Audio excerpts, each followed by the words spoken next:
નિઝામપુર અતિથિ ગૃહ પાસે પાવન પાર્ક આવેલું છે, ત્યાં નાળું બેસી ગયું છે। ચોમાસાની શરૂઆત થાય એટલે તંત્રની પોલ ખુલતી હોય છે। તંત્ર દ્વારા આમ તો મોટી વાતો કરવામાં આવતી હોય છે કે પ્રી મોન્સૂન કામગીરી કરવામાં આવતી હોય છે, પરંતુ પ્રી મોન્સૂન કામગીરીને લઈને જ હાલ તો સવાલો ઊભા થઈ રહ્યા છે।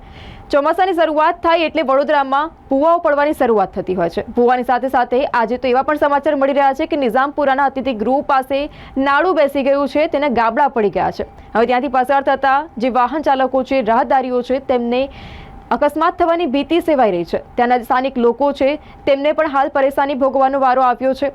તંત્ર દ્વારા હાલ તો હવે આજે નાળું જે બેસી ગયું છે, તેમના દ્વારા હવે વહેલી તકે કામગીરી કરવામાં આવે તેવી તો હાલ લોક માંગ ઉઠવા પામી છે। વડોદરામાં ઠેર ઠેર ચોમાસાની શરૂઆત થતી હોય છે, જેમ કે વાત કરી કે ઠેર ઠેર ગાબડા પડવાની, ભૂવા પડવાની શરૂઆત થતી હોય છે, પરંતુ હજી તો સરખું ચોમાસું પણ બેઠું નથી ને ત્યાં જ આવા જે વારંવાર રોજબરોજ આવા જે કિસ્સાઓ છે તે સામે આવી રહ્યા છે।